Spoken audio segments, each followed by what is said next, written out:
Rave party అంటే ఏంటి? Rave పార్టీలు అంటే ఆల్మోస్ట్ వాళ్ళు అంటే మ్యాక్సిమం నాకే తెలియదు, విన్నదే, నేను ఎప్పుడు వెళ్ళలేదు. నాకు పార్టీల గురించి తెలియదు యాక్చువల్. నేను ఎప్పుడు వెళ్ళను ఇక్కడ. నాకు సోషల్ గ్యాదరింగ్స్ అవన్నీ ఉండవు.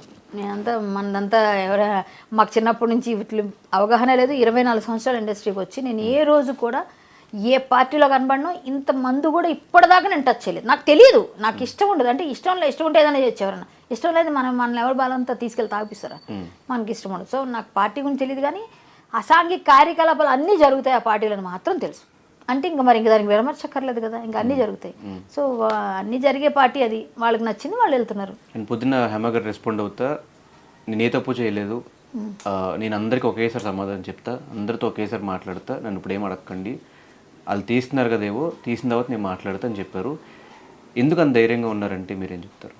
పాపం ఏమో నాకు తెలియదండి. నాకు తెలిసినంత వరకు ఆవిడ అమాయకత్వం అంతే. ఆవిడ అమాయకత్వం. పోలీసులు ఇప్పుడు పోలీసులు బయట పెట్టారు కదా, బెంగళూరు పోలీసులు ఆవిడ పేరు పెట్టారు కదా. ఆవిడ తప్పు చేయకుండా ఆవిడ పేరు ఎందుకు వస్తుంది? ఆవిడ డ్రగ్స్ తీసుకోకుండా లేని డ్రగ్స్ తీసుకుందని రాయరు కదండి. అది బ్లడ్ శాంపిల్ కదా, బ్లడ్లో ఉంటుంది కదా. బ్లడ్ నీదే కదా, వేరే వాళ్ళది కాదు కదా. పేరు కూడా మార్చేశారు, కృష్ణవేణి అని పేరుతో వెళ్ళారు. ఆవిడ పేరు హేమ అని అందరికీ తెలుసు, ఇండస్ట్రీకి ఫేమస్ పేరు కాబట్టి. ఆవిడ ఒరిజినల్ పేరు కృష్ణవేణి, ఒరిజినల్ పేరు కృష్ణవేణి. సో ఆ కృష్ణవేణి పేరుతో వెళ్ళారు ఆవిడ. ఎందుకంటే ఎవరికి గుర్తుపట్టరని. అదే వాళ్ళు కన్ఫ్యూజ్ అయ్యారు, హేమ ఎవరో కృష్ణవేణి, అక్కడ ఉన్న వాళ్ళు ఎవరో హేమ ఉన్నారని. ఎలాగో లీక్ అవుతాయండి, లీక్స్ వచ్చేస్తాయి. సో అలా వచ్చేయడంతో నేను కాదు అది ఇది అని చెప్పారు. ఆ తర్వాత కృష్ణవేణి పేరు ఈవిడే కన్ఫర్మేషన్ వచ్చినాక ఇప్పుడు అది కూడా ఒక మిస్లీడ్ చేశారు. అంటే ఒరిజినల్ పేరు అదే కాబట్టి ఆవిడకి ఆధార్లో వాటిలో అదే ఉందేమో, మేబీ అదే ఉండొచ్చేమో కూడా, నాకు తెలియదు. అలా దొరికారు. అండ్ మీకు తెలిసిన వాళ్ళు ఇంకెవరు ఉన్నారు లోపల? చాలా మంది ఆర్టిస్టులు 86 మెంబర్స్ ఏమో దొరికారు అని చెప్పి అందరూ మోడల్స్, టెక్కీలు, వీళ్ళు ఉన్నారంట. నాకెవరో తెలియరు, అదే కదని చెప్తాను.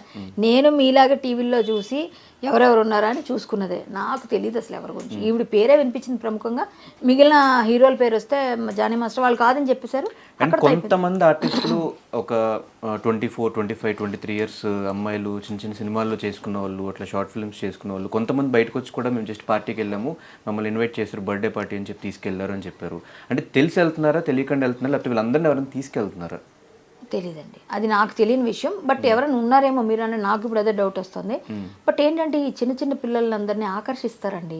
వీళ్ళకి సోషల్ మీడియాలో ఏదో 4 వీడియోల్లో రీల్స్లో పాపులర్ అవగానే సినిమాలో కనిపించాలను, అక్కడ ఉండాలని, ఇక్కడ ఉండాలని, ఎక్కడో పబ్బుల్లో పార్టీల్లో పరిచయాలు ఉంటే జనాలు పరిచయం అవుతారని, అక్కడికి అందరు వస్తారని ఇట్లా వెళ్ళిపోయి అడిక్ట్ అయిపోయి ఇలా పబ్బులకి వాటికి వెళ్ళి వీళ్ళతో పరిచయాల కోసం వెళ్ళి వీళ్ళు బలైపోతున్నారు. పిల్లలు, ఆడపిల్లలు కానీ మగ పిల్లలు కానీ, వాళ్ళకున్న ఆ ప్యాషనే వాళ్ళని బలి తీసుకుంటుంది. అది కొంచెం బ్యాలెన్స్డ్గా ఏది కరెక్ట్ అని చూసుకొని చేసుకుంటే బెటర్. ఇలా వెళ్ళి ఇలాంటివి ఇరుక్కుంటే లైఫ్లు రూయిన్ అయిపోతుంది. తర్వాత అలవాటు అయిపోయి ఇంకా ఎలాగో మనం బ్యాడ్ నేమ్ వచ్చిందని డిప్రెషన్లోకి వెళ్ళి ఇంకా ఎక్కువ అయిపోతుంది వీళ్ళ పని. సో తల్లిదండ్రులు బాధపడతారుగా. ఇది ఎలాంటివి కొంచెం సినిమా ఇండస్ట్రీకి రావాలంటే ఈ తాగుడులు, ఈ పబ్బులు, ఈ సోషల్ గ్యాదరింగ్స్కి వెళ్తేనే కరెక్ట్ అని నేను అన్నాను. మేము వచ్చినప్పటి నుంచి ఇప్పటిదాకా ఇప్పుడు 24 ఇయర్స్గా పబ్బుల్లో పార్టీల్లో వెళ్ళి చేస్తేనే ఇండస్ట్రీలో పేరు రాలేదు. టాలెంట్ ఉంటే నేను ఎవరు ఆపలేరు, ఇది ఒకటే చెప్పాలి. అది నీకు నిజంగా రాసిపెట్టు, నువ్వు ఎక్కడున్నా వస్తావు ఇండస్ట్రీకి.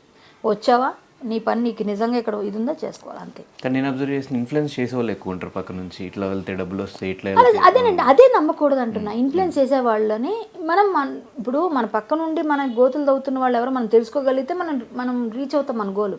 లేదు అని వాళ్ళ దానిలోకి మనం లాగబడిపోయాం అనుకోండి, మనం కథమైపోద్ది అక్కడితో మన కెరీర్. సో అదే మనం బ్యాలెన్స్ చేసుకోవాలి, అదే కదా తెలియాల్సింది. ఇప్పుడు బాగుపడేవాడికి ఎప్పుడు ఎవరు చెడపలేరండి, చెడిపోవాలనుకున్న వాడికి ఎవరు బాగుపెట్టలేరు. కాబట్టి మనం ఏదైనా మన చేతిలో ఉంది. అన్నీ మనం తల్లిదండ్రులు మనం పెంచారు, పెద్ద చేస్తున్నారు, చదివిస్తున్నారు, డబ్బులు బట్టలు అన్నీ ఇస్తున్నారు. వాళ్ళని బాధ పెట్టే పని నువ్వు చేయకూడదని నీకు బుద్ధి నీకు ఉండాలి. వాళ్ళు నాకు ఇచ్చారు, నేను వాళ్ళు నిలబడాలి, వాళ్ళకి గర్వంగా చెప్పుకో. ఇప్పుడు పార్టీలో దొరికిందండి, డ్రగ్స్ తీసుకుందండి మీ అమ్మాయి అంటే వాళ్ళు బాగుంటుందా? అబ్బాయి తీసుకున్నాడంటే బాగుంటుంది తల్లిదండ్రులకి? అయ్యో ఇదేరా నేను పంపకో వాళ్ళు బాధపడతారా? అది నువ్వు ఇవ్వకూడదు. వీలైతే నా కొడుకు చాలా మంచి పొజిషన్కి వచ్చాడు, నా కూతురు మంచి, అది ఇవ్వు. అది నువ్వు ఇవ్వాల్సి, నువ్వు రుణం తెచ్చుకుంటే. ఇలాంటివి కాదు. ఎవడో చెప్తాడు కోనికిసుక గొట్టంగాడు, అందరూ చెప్తాడు ఆడికి ఏదో మందు పోయించాలి కాబట్టి నీ దగ్గర డబ్బు ఉంటే రా మనం వెళ్దాం, మన ఇజ్జేద్దాం సూపర్ ఉంటుంది అని ఆడి నీకు గిలుతాడు. ఎందుకంటే ఆడికి డబ్బులు నువ్వు పెడతావు కాబట్టి. నువ్వు ఆ డబ్బులు నువ్వు పెట్టడం కలవు అన్నప్పటి వరకు నీతో మాట్లాడు బాగానే. నువ్వు ఏ రోజు పెట్టలేవు, ఆ రోజు నేను పే అంటాడు వాడు. అది తెలుసుకునే సైన్కి ఇలా ఎడిక్ట్ అయిపోతారు.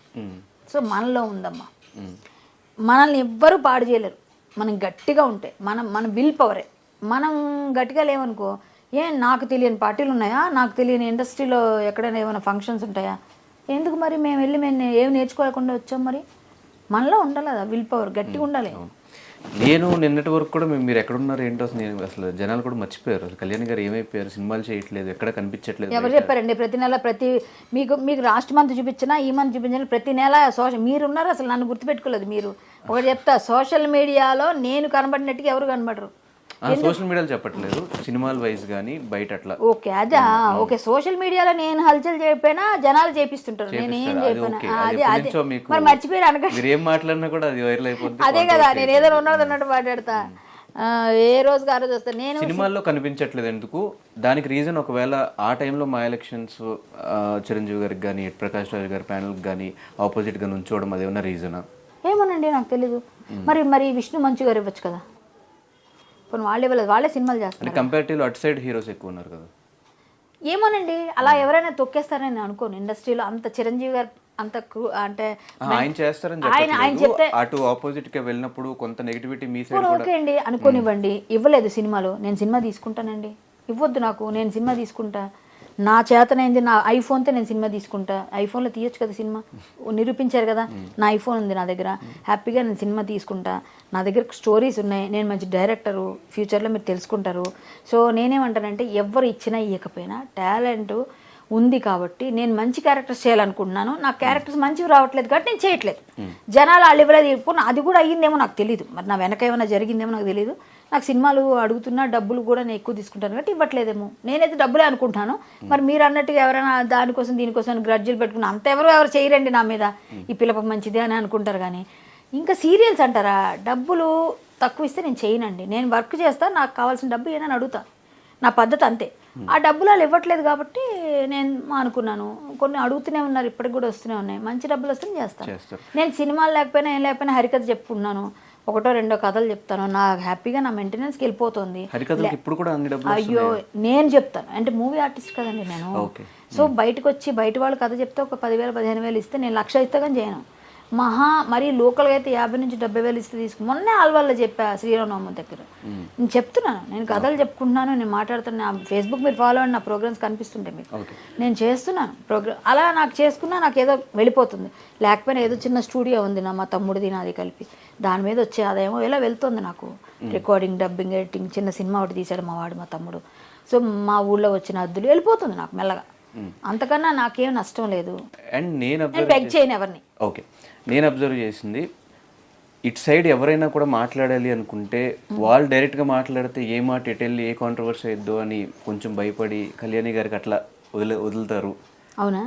కళ్యాణి గారు అట్లా ఎవరైనా మీ పైన ఉన్న వాళ్ళైనా విష్ణు గారి ప్యానల్ సైడ్ ఎవరైనా కూడా అట్లా వాళ్ళు ఏం మాట్లాడాలనుకున్నా కూడా ఓకే కళ్యాణి గారు మీరు మాట్లాడని చెప్పి మిమ్మల్ని వదిలేస్తే మీరు అట్లా మాట్లాడేస్తారు.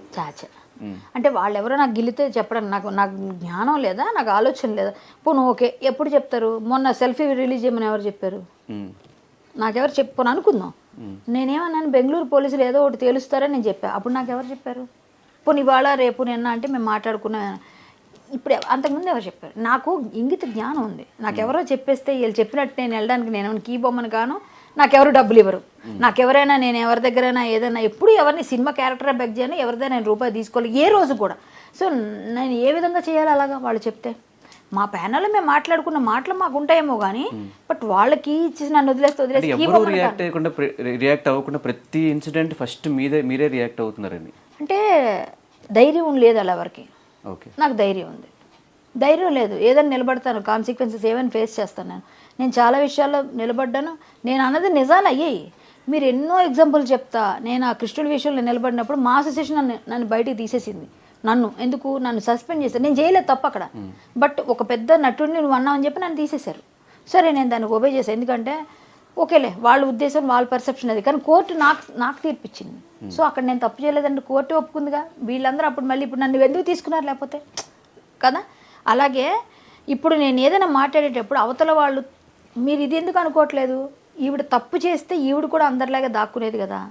ఈవిడ ధైర్యంగా మాట్లాడుతుందంటే ఈవిడ దగ్గర లొసుగు లేదు, తప్పు లేదు, ఈవిడ నిజాయితీ ఉందని మీరు ఎందుకు అనుకోవట్లేదు? ఎవరో ఇంజెక్ట్ చేస్తే నేను వెళ్ళి మాట్లాడుతున్నాను అనుకుంటున్నారు.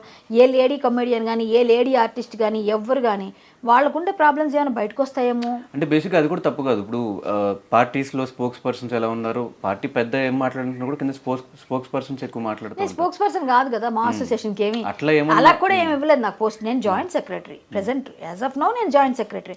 నేను ఫ్యూచర్ నేను మళ్ళీ ఉంటానా లేదా మళ్ళీ కంటెస్ట్ చేస్తామా మళ్ళీ ఎలక్షన్ అవి తర్వాత విషయం. అది ఏది నేను ఏ పోస్ట్కి వెళ్తాను ఇక్కడ ఉంటాను తెలియదు.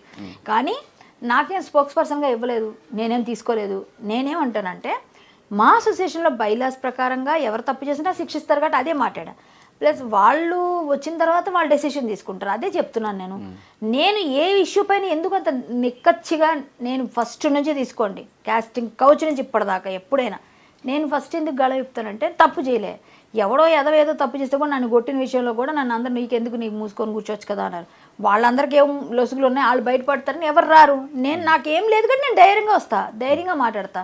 నాకెందుకు భయం? నేను నా తిండి తింటున్నా, నా బట్ట నేను కడుతున్నా, నేనేమి ఎవరిని బెగ్ చేయలేదు. నా వరకు నేను చేసిన నిజాయితీ క్యారెక్టర్స్ చేశాను. సో నాకెందుకు భయం ఎందుకు ఉండాలి? ఎవరో మనల్ని కీ ఇస్తే నడిచి అసలు అలా అయితే హేమ గారు చెప్పు చేతుల్లో ఆవిడ కామ్గా అందరినీ దువ్వుతూ మాట్లాడుతున్నప్పుడు నువ్వు నాకు చెప్పేది ఏంటంటే ఆవిడతో ఎందుకు గొడవ వేసుకోవాలి అప్పట్లో మా అసోసియేషన్లో? సరే అక్క అని ఉంటే నన్ను ఏమంటారుగా? నేను ఎవరికి లొంగి బతికే రకం కాదు మనది. కష్టం, మన పని మనం క్లియర్గా చేస్తాం.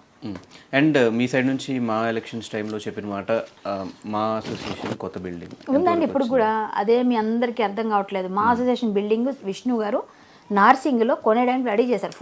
1 year లోనే రెడీ చేశారండి, అప్పుడే చేశారు. అప్పుడే మీటింగ్ బెటర్ చేశారు. మీకు తెలియదు ఇంటర్నల్గా ఇంతకుముందు మీ మీడియాకు ఆహ్వానం ఉండేది, ఇప్పుడు లేదు కాబట్టి మీకు తెలియట్లే.